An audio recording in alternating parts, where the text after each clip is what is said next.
can be a year-round women's sports fan more than ever.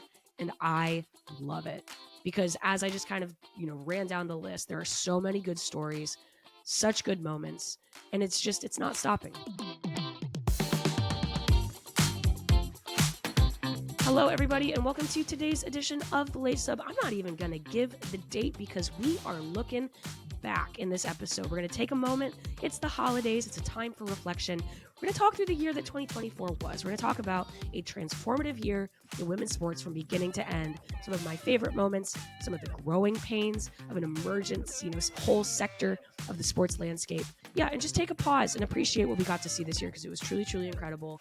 Let's just go ahead and jump in. All right. So obviously the Late Sub is a news podcast. We're always talking about the breaking news, the new topics of the week, new things to dig into, lots of news happening in women's sports every single day. But this seems like a good time to kind of take a look back at the year that 2024 was, because I think sometimes with the news cycle, with the go, we don't always have time to sort of take a second and reflect on what it is that women's sports experienced over the course of a year, especially a company like ours where we're on to the next, right? One sport's over, the next one begins. So I just want to take a second and just sort of talk about 2024 and kind of my reflections on my space as media and what I saw. And I think maybe just to start, I think there's going to be a theme. I was kind of putting together all of the things that we covered and we experienced in 2024 in women's sports. And I think the year, or maybe the word for 2024 is going to be transformative.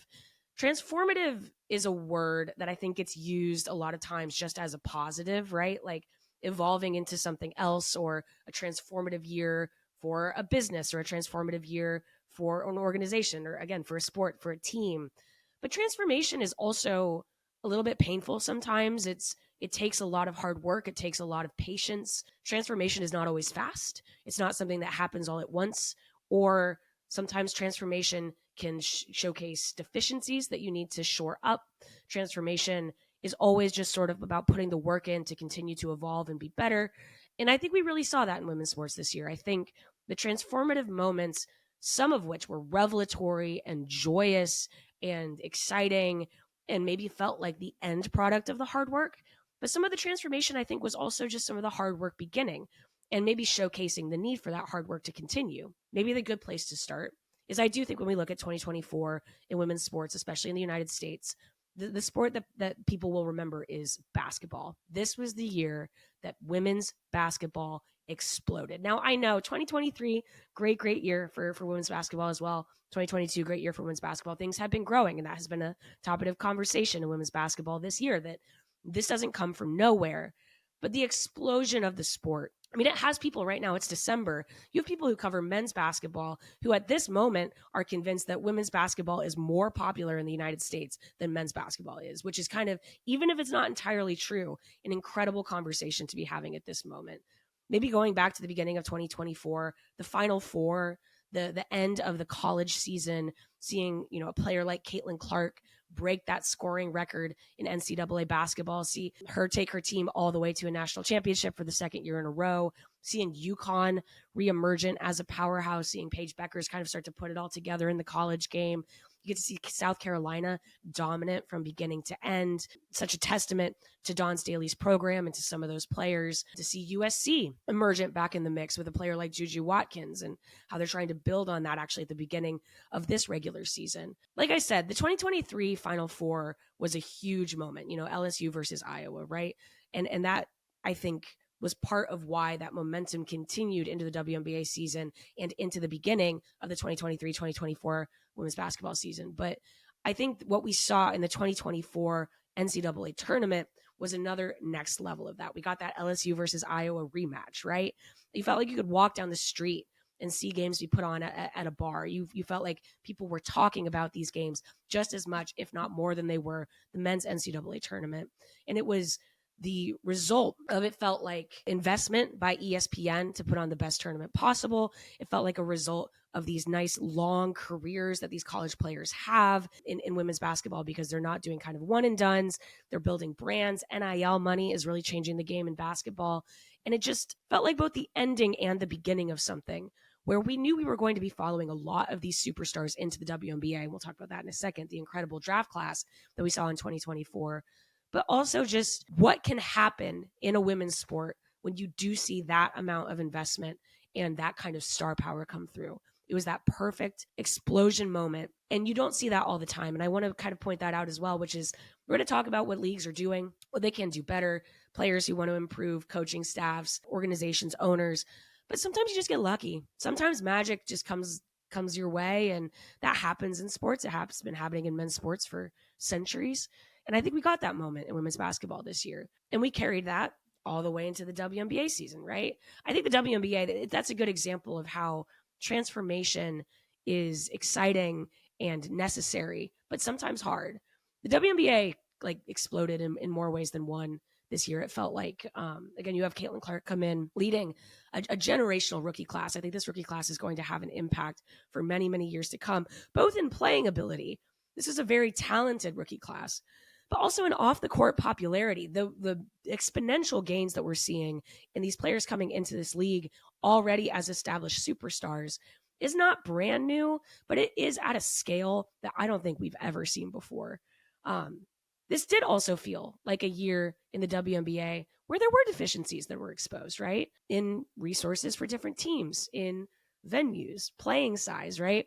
When you see the Caitlin Clark show across the country and they're needing to move into bigger arenas, in media relationships, and the way that the media is able to talk about this game or bring context or kind of understand how cool the thing is that they're witnessing now is, while also contextualizing it with history. In the fan conversations, bringing new fans in, making sure that they're being served the way that they deserve to be served. We even saw at the end of this season, just in coaching, I think we're going to be seeing a huge coaching jump in the WNBA next year because of some of the deficiencies that we saw this year. The talent is rising. The expectations are rising. The resources are rising, which means sometimes that you have to be making a change. The charter flight conversation, I think that all of these different things, there was a lot of talk at the beginning of this year, on this show included, about how the WNBA needed to meet this moment. And I think maybe this year they got about halfway there. But that is kind of what transformation is maybe you make it halfway, and then next year you do better, and the year after that, and the year after that you do better. On the court, Aces maybe see the end of an era. The Sun maybe see the end of an era. New York ascendant after putting the super team together. They make it into the rafters for the first time in team history. Minnesota returning to the upper echelon, really exciting. I think, in my opinion, Lafisa Collier is one of the top 3 breakout stars of this year, which, like I said, is one of the biggest years in women's basketball history. An incredible moment for Minnesota. Asia Wilson puts together a season unlike any other individually. And then there is the Indiana Fever. The Indiana Fever are a fascinating case. I think we're going to be talking about this team, obviously what they do in the future for a long time, but we're going to be talking about their 2024 for a long time too. And it's just nice to see this happening in women's sports where you're like, yeah, this is an ascendant team. It's got an incredible amount of talent. It's got an organization that's trying to keep up, making changes in GM, changes in coaching to meet the moment. And it's so exciting to see what's going to happen there. And I think that's why people are tuning in. Next year's going to be better for the WNBA and for women's basketball in general, all the way around. Sometimes exploding means that things get broken. And I think that happened in the WNBA in a necessary way. And a lot of cracks were exposed. And I think that it'll be remembered for that in 2024. But you need that in order to grow in the way that I think women's basketball is going to be able to grow for the next decade in the United States. Speaking of more transformation, right? The U.S. women's national team. I was thinking about this year. It's crazy to think about where we were with the U.S. at the beginning of this year versus now. Remember the Gold Cup, everybody? Remember the loss to Mexico? Remember that team? Twyla Kilgore as the interim manager of the U.S. trying to hold things together after a really disappointing 2023. Expectations were low. You go into the Gold Cup and you go, yes, they're going to want to win. This is a region that they want to dominate, but who knows what's going to happen? And they take that slap to the face in the group stage against Mexico, and you go, wow, what is happening in this new era of the U.S. women's national team? But then Emma Hayes comes in. She makes some tough decisions. Talk about transformation, leaving Alex Morgan off of the Olympic roster, going with the young group, taking, the training wheels off for a lot of really young, talented players who needed that confidence, imbuing the team with that confidence, seeing them run themselves into the ground to be able to win Olympic gold, and doing so in epic fashion. When I chat about people about moments this year, I think a lot of people mentioned, yes, of course, the final, but as people know, the final was a little bit anticlimactic, but the overtime goal, Trinity Rodman's overtime goal against Japan, right? Those moments were ones that really endeared people to that team. It introduced a new generation of stars, and it calmed even me, but the fan base down with the concept that, yeah, there's going to be change. The US is going to change, but they're also always going to be competitive for these gold medals, these trophies. And that was an important, incredibly important moment, I think, for the trajectory of the team, to have this feeling of, when things change, they still stay the same. And kudos to Hayes and to Kilgore and to the entire program for pulling that off this year. Because, man, you think about 2024, and this always happens at the end of a cycle, but the retirements, the way this team has changed, even from just 5 years ago, is remarkable. Sam Mewis retires, Alex Morgan retires, Kelly O'Hara retires, Becky Sauerbrunn retires, Alyssa Nair retires from the national team. It's a lot. It's a lot of change. The veteran leadership structures on this team are about to change drastically. I think that's going to continue for the next couple of years. They don't have a major tournament until 2027. We're going to see a lot of change. And again, I don't think that's bad, but it's hard. Sometimes you have growing pains. Sometimes you don't know where those leadership points are going to come from. Sometimes you see cracks exposed. That was kind of the conversation of the Europe trip at the end of this year. How does the team continue to change, continue to get better? How do they bring new talents in? How do they let the players who are already performing well find their voice?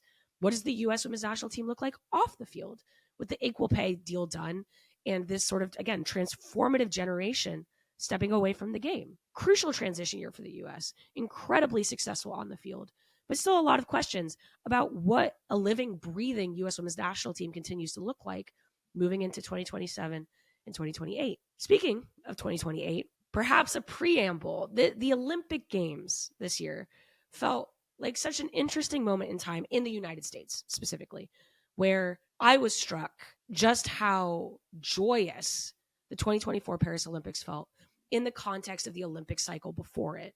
If you're thinking Tokyo or Beijing, right? Those were the pandemic Olympics. Those were tough. Athletes had a tough time.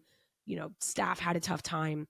Families of these athletes had a tough time. Fans of these athletes were having a tough time. It was difficult to watch in the United States. It was in the middle of the night, right, back then, and you were not able to travel. There was a lot of obviously very important safety protocols involved, but mentally it was very difficult. It felt very, very hard to both cover, watch, and participate in those sort of pandemic era Olympics, which meant, again, explosion, I think, in Paris of just this joy in sport and seeing that across the board. I think I've been asked a couple of times this week what my favorite women's sports moment of the entire year was. I kind of begin and end with what Simone Biles did in Paris this summer, coming back after, struggling with the twisties in Tokyo, becoming, I think it was the only gymnast to ever win the all-around gold in non-consecutive Olympics, establishing not only her longevity, but just how she continues to push the sport forward. The Yurchenko double pike in the vault. Incredible. It was such a triumph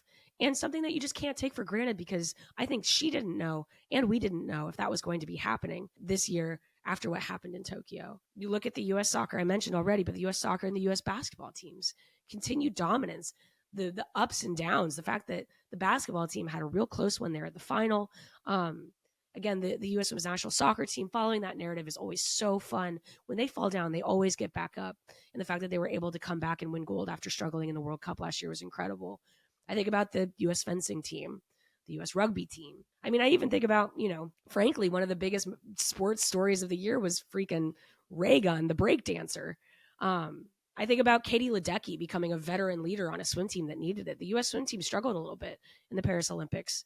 And Katie Ledecky not only kind of showed up and did her job, but I think about her swinging that cowbell on the last day of the swimming competition and becoming that leader that they always needed her to be. I think about U.S. track and field blowing away the competition in the second week, the relays. That one, the day where we were able to sit down and watch the U.S. women's national soccer team win gold, watch the 4x400 women's relay and the U.S. just blow the competition out of the water. And then I think it was the men's basketball game. But that was so fun. That was such a nice day. But for us in the United States, again, you talk about transformation. It was the Olympics before the Olympics. LA 2028 kind of loomed over, I think, a lot of the performances this year where, Simone Biles wins gold and she's asked about LA. Katie Ledecky wins gold and she's asked about LA. Some of these runners are asked about LA.